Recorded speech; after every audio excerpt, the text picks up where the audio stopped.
most important is the purpose is to deliver you the concepts. आपको actually concept बताने हैं कि कौन सी चीज क्या है.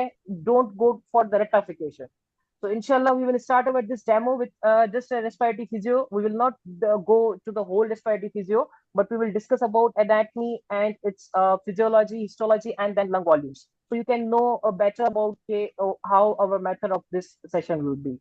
So when you come across about the respiratory physiology, आपके पास बहुत सारे terms आते हैं. That is what you mean by the respiration, ventilation, respiration, internal aeration, gas exchange. These all are the terms that cross when you study the respiratory physiology. So the first term that you should know is the respiration. I will all of the candidates. So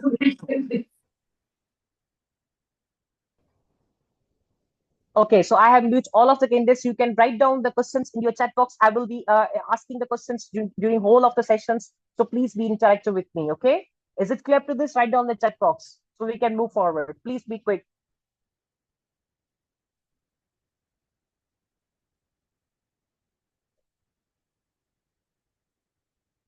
Okay, so basically the first thing is that the respiration. When you come upon to the respiratory physiology, that's the respiration. Basically, it's a broad term. It basically includes the whole major terms, that is ventilation, external respiration, internal respiration, gas exchange. So when you describe the respiration, it basically includes the three separate terms. It basically includes the three terms, but they are related to with each other. That is ventilation, gas exchange, and oxygen utilization. Ventilation means हवा का अंदर lung से आना और बाहर जाना. ये इसको कहते हैं वेंटिलेशन. नॉर्मली इसको कहते हैं as a layman term breathing. Gas exchange जो आपने एयर ली है, that is exchange between the blood and the lungs. Simple. And afterwards, this oxygen, this gas exchange will be comes to the tissue and वहां पे वो utilize होगी. That is called as oxygen utilization. So I can say that simply अगर मैं इसको respiration को as a whole करूं, so this respiration is divided into the two types. One is the external respiration and second is the internal respiration. जो ये ventilation हवा का अंदर आना और exchange होना, इसको हमने कहा as a external respiration. और जो अंदर ये टिश्यू की लेवल पे यूटिलाइज हो रही है, that is called as internal respiration. तो ये कुछ एक बेसिक टर्म थे जो आपको पता होना चाहिए. Afterwards if we move on to the further, then we come across that अगर आप रेस्पिरेटरी सिस्टम को देखते हो, it is divided into the two zones. One is called as the conducting zone, second is called as a respiratory zone. Conducting zone means this is the zone from where the air will just come across. वहां से just air आपकी गुजरेगी पर कोई gas exchange नहीं होगी. That is called the conducting zone. While आपका respiratory zone, it means वहां पे आपकी gas actually exchange होगी. Clear? Now this conducting zone is further divided into the larger airway and the smaller airway. While this respiratory zone, it's also called as the respiratory acidus or respiratory unit. So I can say that my respiratory system is divided into the two zones, one of them which is responsible for just gas exchange and other is responsible for the just conduction of the gases. The conduction of the gases, that zone is called as the conducting zone, and the zone where my gas are getting exchanged is called as the respiratory zone. Is it clear to this? So we can move quick. Is it clear to this, guys? Okay. So now if you come upon to that, अगर मैं अपने आप को देखूं, doctor साहब ये मेरा knows है, मैंने हवा यहां से ली, उसके बाद अंदर गई, तो आपने माउथ से भी ले सकते हैं, नोज से भी ले सकते हैं. तो अगर आप नोज से लेते हैं, उसके बाद वो फेरेंक्स पे जाती है, then larynx, trachea, bronchi, bronchiole, terminal bronchioles, ये सारा का सारा आपका कंडक्टिंग जोन में आता है. ये कैसे होता है मैं आगे चल के डिस्कस करूंगा, but till now you should know that what kind of the stitches are in your conducting zone and what kind of stitches are in your respiratory zone. Okay, the respiratory zone basically will be having the conducting zone stitches are clear. Now respiratory zone basically having the lung parenchyma, and that basically the lung parenchyma is again consists of the three stitches that is called as the respiratory bronchioles, alveolar ducts and alveolar sacs. I will discuss in a very detail in a while. तो now question rise, doctor साहब आपने तो confuse कर दिया, ये सारी चीजें समझाई, ब्रोंकाई ब्रोंक्यूल्स, आपने ये सारी चीजें मिक्स कर दी। I know it from first year MBBS, ये सारी चीजें कंफ्यूज रही हैं, बट इंशाल्लाह now we will make it easy. आपके पास ट्रेकिया आया, ट्रेकिया से चीज क्या हुई, this trachea is coming now, trachea से वो ट्रेकिया डिवाइड हो जाएगा, this will get divided into the two structures which will be called as the bronchi, that will be called as a bronchi, and उसका specific नाम देंगे, that will be called as the primary bronchi। आपके पास दो lungs है, trachea आया, trachea ने देखा यार यहाँ पे तो दो लंग्स हैं, so I have to give the two branches। तो उसने जो ट्रेकिया से दो ब्रांचेस निकली, that these will be called as a primary bronchi। एक प्राइमरी ब्रोंकाई लेफ्ट होगा, एक प्राइमरी ब्रोंकाई राइट होगा, वो दोनों लंग्स के अंदर इंटर हो जाएंगे। When they enter the lungs, primary bronchi जैसे ही लंग्स के अंदर इंटर होगा, दे विल सी कि यार ये लंग सीधा नहीं है, ये लंग डिवाइडेड है पोर्शंस में, और उस पोर्शंस को नाम देते हैं जोन, लोब्स जो आप कहते हो। Right lung is divided into the three Jones, three lobes, while left lung is divided into the two lobes. तो प्राइमरी ब्रोंकाई जैसे ही आया अंदर, उसने देखा कि लंग्स डिवाइडेड है जोन्स में, तो उसने भी डिवाइड कर दिया। क्या हुआ, तो primary bronchi now will be divided into the secondary lobar bronchi, और bronchi will be further divided into the tertiary bronchi. I will again repeat, the trachea will be divided into the primary bronchi will be divided into the secondary lobar bronchi, and secondary lobar bronchi will be divided into the tertiary bronchi. Tertiary bronchi is also called as the segmental bronchi.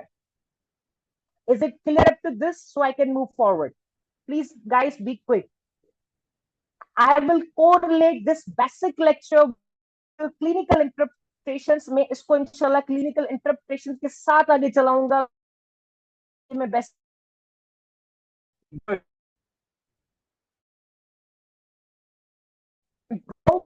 will again divide several times, बहुत दफा ये divide होगा with, उससे क्या होगा, there will be the reduction in the length, और ये until and unless अब तब तक means I can say that this जो टर्शरी ब्रोंकाई है वो अब आपका डिवाइड होगा। कब तक डिवाइड होगा डॉक्टर साहब, क्या कह रहे हैं डॉक्टर साहब, tertiary bronchi will divide several times, तब तक डिवाइड होगा जब तक उसका जो डायमीटर है वो 1 mm या उससे कम हो जाए। जब ये इसका डायमीटर 1 mm या 1 mm से कम हो जाएगा, now this structure will be called as the terminal bronchioles. Now this structure will be called as the terminal bronchioles. Then again terminal bronchioles get respiratory bronchioles, and the respiratory bronchiole will divide into the alveolar duct. Is it clear? यहां तक clear हुई? Bronchi से bronchioles बने, terminal bronchiole, then respiratory bronchiole. अभी जो respiratory bronchiole है, यहां से आपका रेस्पिरेटरी जोन स्टार्ट होता है जहां पे एक्चुअल गैस एक्सचेंज होनी है। ये पिक्चर देखें, आपको सारा चीज क्लियर हो जाएगा। रेस्पिरेटरी ब्रोंक्यूल आ रहा है, यहां से एल्वुलर डक्ट आ रही है, एल्वुलर डक्ट से एक एनलार्ज स्ट्रक्चर निकल रहा है जिसको मैंने नाम दिया एल्वुलर सैक। एल्वुलर सैक के अंदर जो स्पेस है that is called as the antrum, and this alveolar sac, it is a nothing but it is a collection of the structures is called as a alveoli। यहाँ पे आपकी gas exchange होगी। Is it clear up to this guys? Please be quick in the chat box so I can move.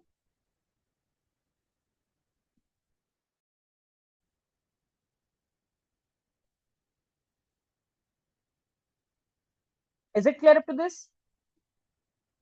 Okay, good. Now this is same I told you, conducting zone trachea आया, primary bronchi आपका enter हुआ lungs में, then secondary tertiary and then bronchioles. ठीक है, अब सवाल ये, this one is a very good picture. Respiratory zone में आपका रेस्पिरेटरी ब्रोंक्यूल आ रहा है, अल्वुलर डक्ट निकल रही है, ये इस तरह से आपके बन रहे हैं। This is a very common thing, books में थोड़ा कॉम्प्लेक्स लिखी हुई है, but if you go through this lecture need नहीं पड़ेगी।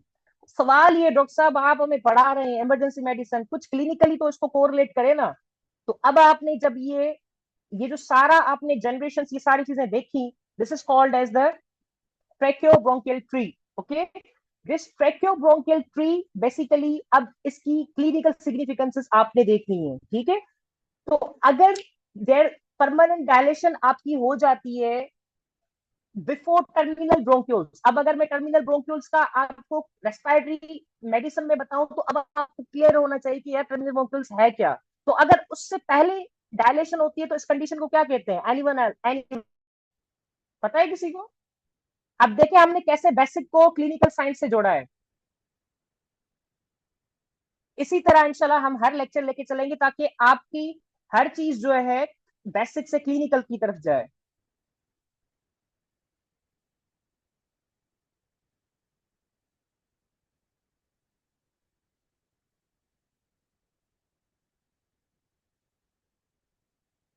जी, anyone.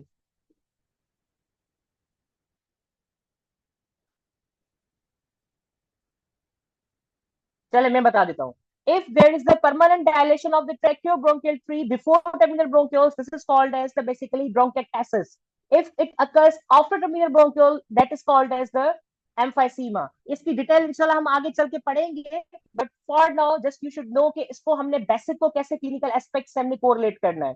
Afterwards, I told you the conducting zone is divided into the larger airways and a smaller airway. If there is the obstruction of the larger airway, that is ऊपर ये जो मेरा track क्या पड़ा हुआ है ये सारा, अगर इनकी obstruction हो रही है, there will be the sound produced which is called as stridor.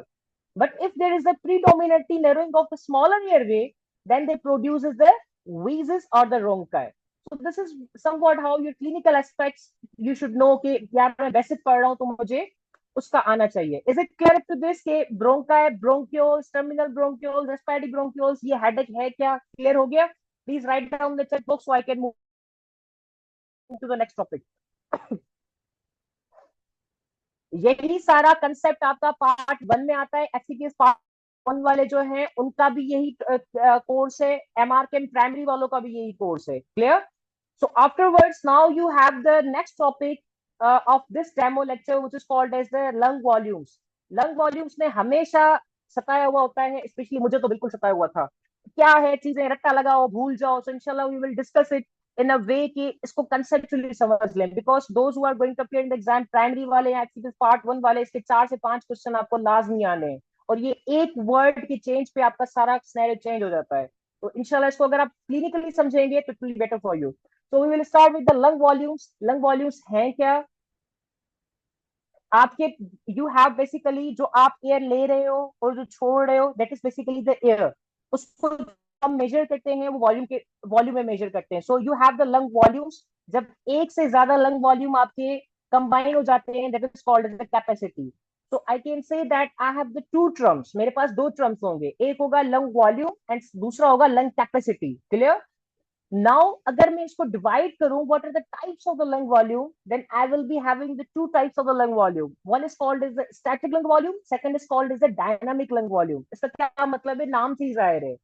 अगर ऐसा lung volume जिसको मैं टाइम के साथ शो करूं, मतलब जिसको मैं टाइम के साथ जो है वो अटैच करूं, जिसके साथ मैं टाइम का फैक्टर लगाऊं, that will be called as the dynamic lung volume. And those lung volumes which are not expressed with the time, उनका टाइम के साथ कोई रिलेशनशिप नहीं है, तो that are called as static lung volume. या इसको अगर मैं और सिंप्लीफाई करूं, वो लंग वॉल्यूम्स जिसको आप किसी वेरिएबल के साथ एक्सप्रेस करें, तो उन लंग वॉल्यूम्स को कहेंगे डायनामिक लंग वॉल्यूम. वो लंग वॉल्यूम्स जिनके साथ आप कोई वेरिएबल ना लगाएं, वो independent to any of the variable like time कुछ भी हो, तो उसको आप बोलोगे स्टैटिक. Is it clear? ये दो टर्म्स क्लियर है? तो फिर मैं आगे चलूं. Please be quick guys, because मुझे सिर्फ स्लाइड्स नहीं पढ़नी है. आई वांट टू रियली कि आप लोग अगर आए अपना टाइम देके तो you should learn something. Okay, good. So now question rises, doctor साहब कौन से एग्जांपल्स हैं फॉर द स्टैटिक, एग्जांपल्स हैं फॉर द डायनामिक? ये जो आप लंग वॉल्यूम पढ़ते हो, जो चारों लंग्स वॉल्यूम पढ़ते हो, tidal volume, inspired reserve volume, expired reserve volume, residual volume, these all are the examples for your static lung volume. इनमें आप कभी भी कोई टाइम का फैक्टर नहीं देखोगे. while dynamic lung volumes are FVC, forced vital capacity, and FEV1. इनको detail में इंशाल्लाह अब हम पढ़ेंगे. तो first I will go through the static lung volumes and then we will go for the dynamic lung volumes. First is static lung volume में जो पहला वॉल्यूम आता है टाइडल वॉल्यूम। अब इसको थोड़ा सा कंसेप्चुअली समझिएगा। आप बैठे हुए हो, मेरा लेक्चर सुन रहे हो, पढ़ रहे हो, आप एक अमाउंट ऑफ वॉल्यूम ले रहे हो और छोड़ रहे हो जिसका आपको पता नहीं चल रहा। मतलब you are taking the volume of the air in and out in an unforced respiratory cycle. मुझे पता नहीं चल रहा पर मैं ले रहा हूं। This is called as a tidal volume. This is called as the tidal volume. Clear? इसकी नॉर्मल वैल्यू जो आप लिखते हो, रेंज लिखते हो, 350 से लेके 500, 350 से लेके 500 तक इसकी रेंज लिखते हो। इसको कभी कभार जब एग्जाम टफ आ जाता है तो इसकी वैल्यू पूछी जाती है रेंज में, दैट इज 7 ml पर केजी। 7 ml पर KG, it is the tidal volume.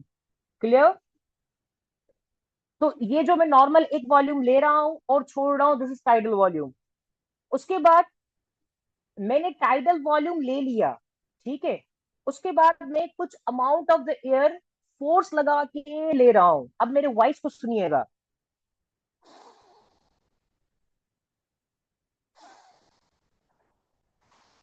मैंने क्या किया, मैंने टाइडल वॉल्यूम जो मैंने ले लिया था वो ले लिया। टाइडल वॉल्यूम लेने के बाद मैंने एक एक्स्ट्रा अमाउंट ऑफ एयर जितना मैं ले सकता था मैंने वो लिया। तो टाइडल वॉल्यूम लेने के बाद आप जो एक्स्ट्रा वॉल्यूम ऑफ एयर ले रहे हो, ये जो एक्स्ट्रा वॉल्यूम ऑफ एयर ले रहे हो, इसको आपने नाम दिया है as the inspiratory reserve volume. Am I clear? आपने टाइडल वॉल्यूम लिया, उसके बाद आपने ये जो एक्स्ट्रा वॉल्यूम मैं ले रहा हूं फोर्स लगा के, this extra volume will be now called as the inspiratory reserve volume. Clear? ये चीज क्लियर है यहां तक? तो फिर मैं आगे चलूं। बी क्विक गाइस, जल्दी जल्दी। ओके, तो अब मैंने क्या किया, जो एक्स्ट्रा वॉल्यूम लिया उसको मैंने नाम दिया इंस्पायरेटरी रिजर्व वॉल्यूम। अब ये हो सकता है डॉक्टर साहब, आपने टाइप वॉल्यूम लिया, उसके बाद आपने एक्स्ट्रा वॉल्यूम लिया, तो मैं दो वॉल्यूम्स को मिला दूं तो ये एक कैपेसिटी बन जाएगी। आपने तो बोला कि दो वॉल्यूम जब मिल जाएंगे तो उसको हम कैपेसिटी बोलेंगे। हाँ बिल्कुल सही है। तो मैंने पहले क्या किया, टाइडल वॉल्यूम लिया, उसके बाद फिर मैंने एक्स्ट्रा एफर्ट लगा के एक्स्ट्रा अमाउंट ऑफ एयर अंदर ले लिया जिसको मैंने नाम दिया इंस्पायरेटरी रिजर्व वॉल्यूम। तो अगर मैं इन दोनों को मिला दूं, टाइडल वॉल्यूम को और इंस्पायरेटरी रिजर्व वॉल्यूम को, तो एक कैपेसिटी बन जाएगी that will be called as the inspiratory capacity. That will be called as the inspiratory capacity. Am I clear? यहां तक आपने टाइडल वॉल्यूम पढ़ लिया, इंस्पायरेटरी रिजर्व वॉल्यूम पढ़ लिया, और दोनों वॉल्यूम्स को मिला के एक कैपेसिटी भी पढ़ ली जिसको आपने इंस्पायरेटरी कैपेसिटी बोल दिया। उसके बाद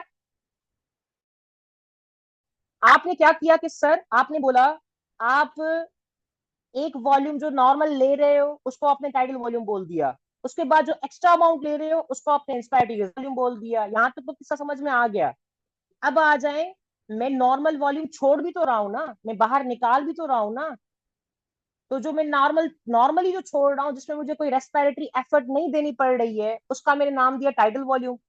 तो टाइडल वॉल्यूम नॉर्मली छोड़ने के बाद अगर मैं एक्स्ट्रा वॉल्यूम छोड़ता हूं, तो जो एक्स्ट्रा वॉल्यूम टाइडल वॉल्यूम के छोड़ने के बाद मैंने छोड़ा है उसको मैं नाम दूंगा एक्सपायरेटरी रिजर्व वॉल्यूम। सेम जैसे आपने इंस्पायरेटरी रिजर्व वॉल्यूम में किया, उसको उल्टा कर दे, एक्सपायरेशन में ले आए। अब मेरे वॉइस को सुनिएगा।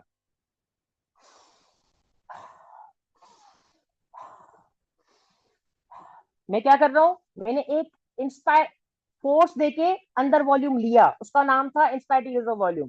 फिर मैंने फोर्स देके वॉल्यूम छोड़ा, टाइडल वॉल्यूम छोड़ने के बाद जो मैंने फोर्स देके वॉल्यूम छोड़ा है उसको मैंने नाम दिया एक्सपायरेटरी रिजर्व वॉल्यूम। तो सर अब क्यों ना हम ये काम करें कि यहाँ पे टाइडल वॉल्यूम और एक्सपायरेटरी रिजर्व वॉल्यूम को मिला के हम एक और कैपेसिटी बना दें जिसको हम नाम देंगे एक्सपायरेटरी कैपेसिटी। क्लियर? यहां तक क्लियर है? Please be quick guys so we can move. Okay, so till now you have discussed tidal volume in inspiration, tidal volume in expiration, expiratory capacity, inspiratory reserve volume, expiratory reserve volume. उसके बाद चौथा volume जो आता है वो है रेजाइडल volume. Doctor साहब आप कितनी भी कोशिश कर लें, आप जो maximum amount of the air बाहर निकाल रहे हैं उसके बाद भी कुछ वॉल्यूम लंग्स में रह जाता है जो आप कभी भी लंग्स से बाहर नहीं निकाल सकते, जिसका नाम है रेजाइडल वॉल्यूम। और वो क्यों है उसका रीजन आगे बताऊंगा। So you can say the volume of the gas remaining in the lungs after maximal expiration, it is called as the residual volume, जो आप कभी भी नहीं निकाल सकते। Clear?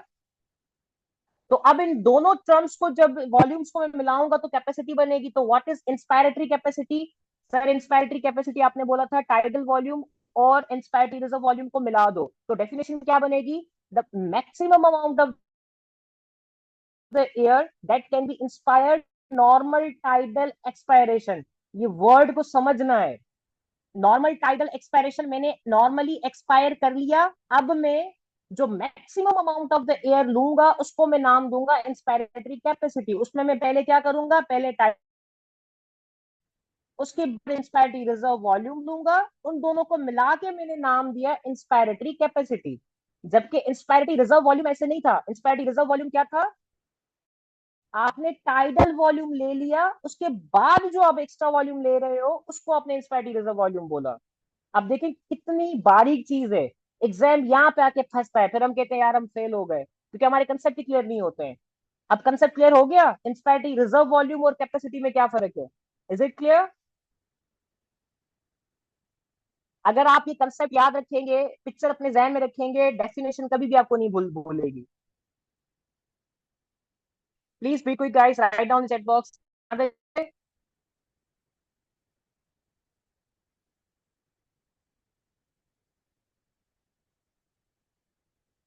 Good. Afterwards, you have the expiratory capacity. Sir, simple. Maximum volume of the air that can be expired after inspiration of normal tidal volume. मैंने normal tidal volume लिया, उसके बाद जो मैं maximum volume छोड़ रहा हूँ, ऑब्वियस ही बात है भाई, मैंने नॉर्मल टाइडल वॉल्यूम जब इंस्पायर किया तो मैं जो एक्सपायर करूंगा पहले टाइडल वॉल्यूम में एक्सपायर करूंगा ना। उस टाइडल वॉल्यूम के बाद जो एक्स्ट्रा अमाउंट मैंने एक्सपायर किया उसको मैंने एक्सपायरेटरी रिजर्व वॉल्यूम दिया। तो इन दोनों को मिला के मैंने नाम दे दिया एक्सपायरेटरी कैपेसिटी। अब एक्सपायरेटरी कैपेसिटी आप नॉर्मल बुक्स में कभी भी आपको नहीं मिलेगी, बट क्योंकि मुझे यहाँ पे टर्म्स क्लियर करने थे तो यू शुड नो कि एक्सपायरेटरी कैपेसिटी भी होती है। ठीक है? उसके बाद you have, if it is clear up to this, we can move to the next capacity which is the functional residual capacity. अब फंक्शनल रिजाइडल कैपेसिटी क्या है? It is the volume of the air that remain in the lungs after exhalation of normal tidal volume. इस चीज को समझना है। बैठे हुए हो आप नॉर्मली, पर आपको पता नहीं चल रहा बिकॉज आप उसमें कोई रेस्पिरेटरी एफर्ट नहीं लगा रहे हो। ठीक है? तो आपने जब वॉल्यूम एक्सपायर किया नॉर्मली तो उसको आपने क्या नाम दिया? Tidal volume. ठीक है? नॉर्मली टाइडल वॉल्यूम निकालने के बाद पीछे लंग्स में क्या रह जाता है? थोड़ा दिमाग पे जोर दें आप। जब नॉर्मली टाइडल वॉल्यूम आपने एक्सपायर किया तो आपके लंग्स में पीछे क्या रह गया? कितने वॉल्यूम रह गए? सर एक वो वॉल्यूम रह गया जो कभी नहीं निकाल सकता मैं, उसका नाम है रेजाइडल वॉल्यूम। उसके साथ साथ दूसरा वॉल्यूम कौन सा है? एक्सपायरेटरी रिजर्व वॉल्यूम, जो कि मैं निकाल तो सकता हूं पर मैक्सिमम एफर्ट देके के निकालूंगा। Is it clear?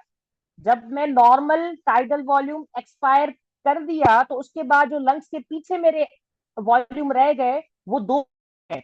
एक रेजाइडल वॉल्यूम जो कभी नहीं निकाल सकता, दूसरा एक्सपायरेटरी रिजर्व वॉल्यूम जो मैं निकाल तो सकता हूं पर मैक्सिमम एफर्ट देके।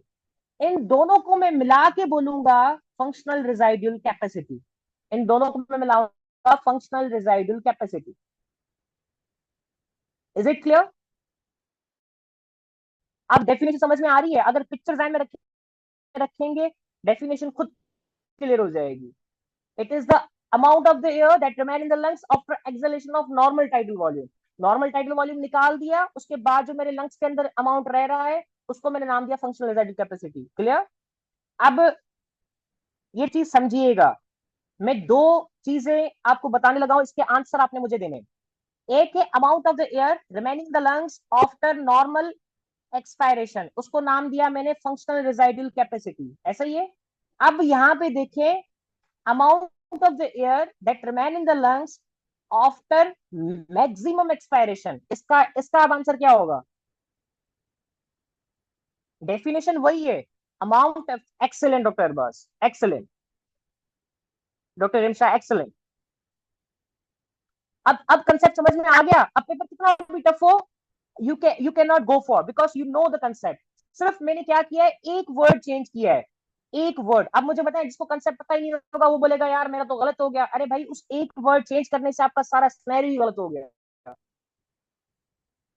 सो now what are the difference between FRC residual volume, बता चुका हूं ऑलरेडी, ठीक है। अच्छा जी, उसके बाद you have the, if it is clear to this, we can move to the next capacity, which is the vital capacity. Vital capacity, मेरे मुझे सुनिएगा मैं कहना क्या चाह रहा हूँ। मेरी वॉइस को सुनिएगा।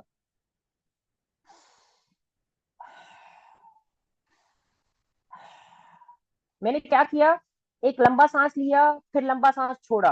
पहले तो मैंने क्या किया था, इनको डिवाइड किया था, इंस्पायरेशन को अलग कर दिया, एक्सपायरेशन को अलग किया। अब मैं ऐसा नहीं कर रहा हूं। मैं क्या कह रहा हूं कि मैक्सिमम सांस लेके, उस इवेंट से लेके मैक्सिमम सांस छोड़ने तक, ये जो सारा किस्सा वॉल्यूम ऑफ हो रहा है, इसको मैंने नाम दे दिया वाइटल कैपेसिटी। मतलब it is the maximum amount of the air that person can expel from the lungs after first filling the lung to their maximal extent. आप पहले एक फोर्सफुल इंस्पायर करोगे और फिर फोर्सफुली उसको एक्सपायर करोगे, that is called as the capacity.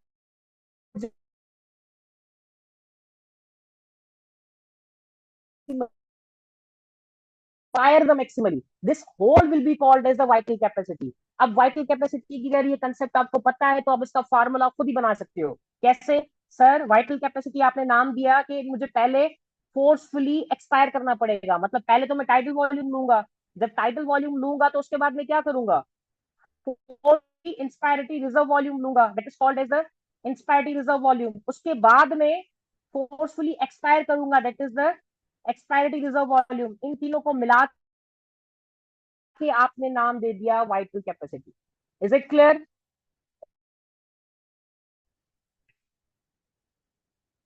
If it is clear to guys, last capacity you have the total lung capacity, that is जब आप सारे लंग्स वॉल्यूम्स को मिलाओगे तो उसका नाम बन जाएगा टोटल लंग कैपेसिटी, और it is defined as the maximum volume lung hold, it is called as the total lung capacity.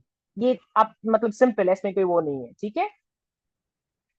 अब सवाल ये है कि वाइटल कैपेसिटी और force vital capacity basically of just manure,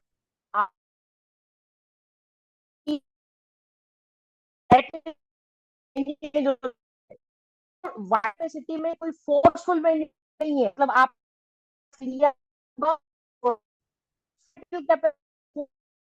large use, आपने full ताकत देके उसको सांस को बाहर, that is the force vital capacity. Values है जो आपको याद करनी है, यू कैन, ये रट्टा है, इसको आपने लगाना है, ठीक है।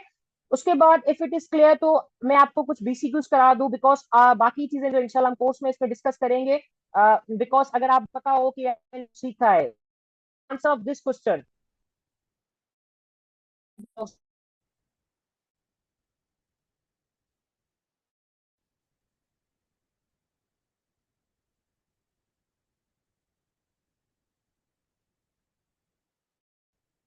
जी, volume of air that is inhaled and exhaled at the normal, excellent. तो ये होगा tidal volume. Good. Next question, you are reviewing a patient who has been presented with breathlessness. She tells you that she recently undergone lung function test. Which of the following describes volume of the air that remain in the lungs after maximum expiration?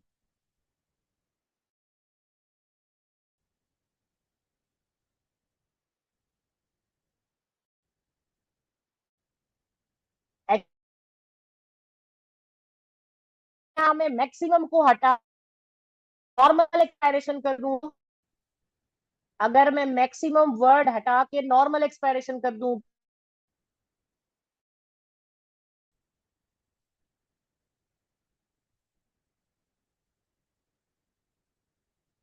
F R सी। देखिए, expiratory reserve volume आप सही कह रहे हो, पर expiratory reserve volume के साथ साथ दूसरा वॉल्यूम भी तो है, रिजाइडल वॉल्यूम भी तो पड़ा हुआ है ना। तो जब उन दोनों को मिला के बोलेंगे functional residual capacity. Clear?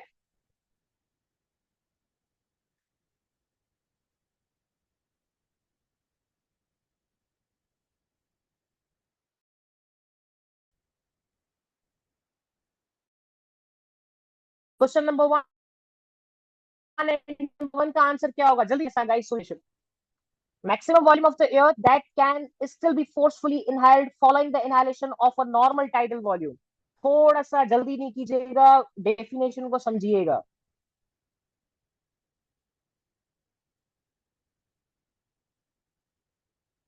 Okay, तो पहले का आंसर आप कह रहे हो इंस्पायरेटरी रिजर्व वॉल्यूम, लेट इस राइट डाउन। पहले का आंसर कह रहे हो inspiratory reserve. What will be the answer of second question? Second question का आंसर क्या होगा? जल्दी जल्दी।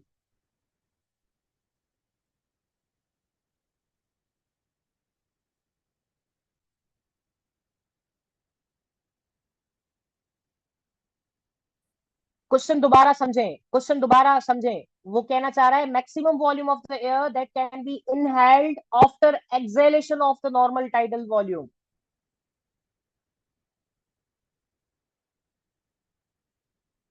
जी, क्या होगा answer?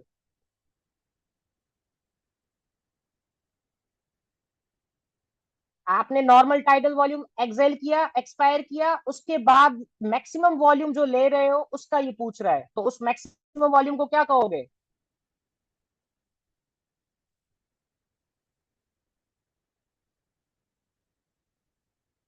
Normal tidal volume Excel कर दिया, उसके बाद पहले टाइडल वॉल्यूम लोगे फिर एक्स्ट्रा वॉल्यूम लोगे ना, तो एक्स्ट्रा वॉल्यूम को तो आपने इंस्पायरेटरी रिजर्व वॉल्यूम बोल दिया, और उसको जब टाइडल वॉल्यूम के साथ मिलाओगे तो अब ये क्या बन जाएगा? एक्सेलेंट। तो आंसर पहले का आपने बताया इंस्पायरेटरी रिजर्व वॉल्यूम, सेकंड का आपने आंसर बताया इंस्पायरेटरी कैपेसिटी। माशाल्लाह, गुड, एक्सेलेंट। सो उसके बाद ये दो क्वेश्चंस, लास्ट वन। जी, जल्दी जल्दी। Volume of the air that remain in the lungs after exhalation of normal tidal volume.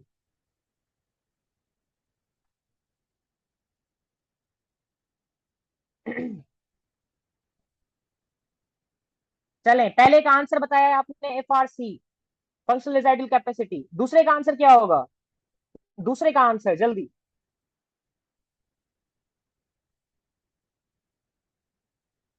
Excellent, residual volume हो गया। तो दिस डेमो इंशाल्लाह, जैसे आपका लेक्चर कि आपको पता हो कि इस तरह का हमारा सेशन होगा। सो इंशाल्लाह आई होप सो कि आप लोगों ने इसको समझा होगा। This will be the pattern of your through out the course. इसी तरह से इंशाल्लाह मैं आपके सेशन लेके चलूंगा, आपकी हर चीज जो है वो क्लिनिकल के साथ कोरिलेट की जाएगी। अब आप देखिए, आपको लंग वॉल्यूम की जाके जस्ट बीसी प्रैक्टिस करनी पड़ेगी, उसको पढ़ना नहीं पड़ेगा। सो ये this is the whole this will be your whole journey for you throughout MRChem primary as well as for FCPS part 1. Okay, so I will hand over to the Dr. Hassan, please, so you can continue.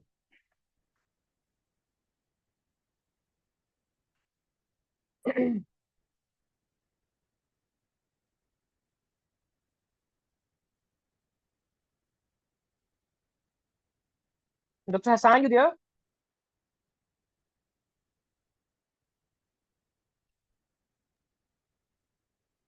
Yes hello I think एक बड़ा अच्छा Yes, session Dr. था, interactive.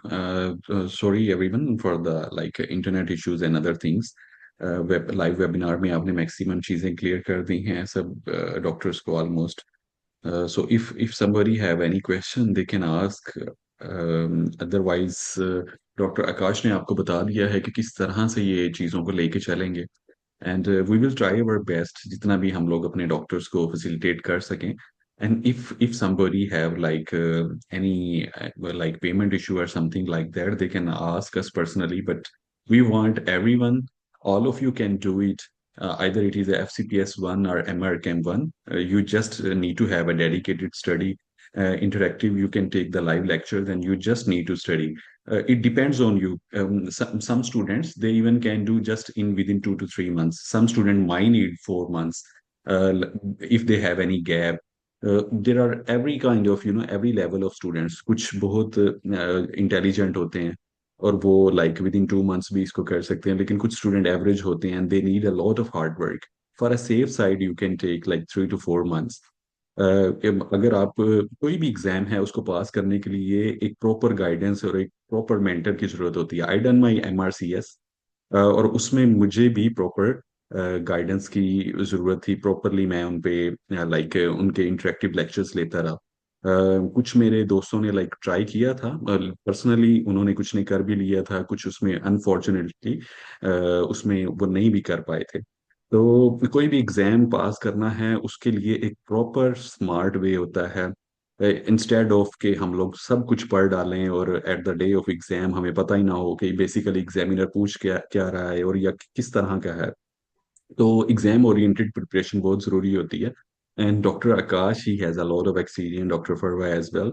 So I'm sure that all of you, you will have you will do it, inshallah. And Dr. Akash, he will keep you motivating. We also will keep you motivating, inshallah. So anyone have any question?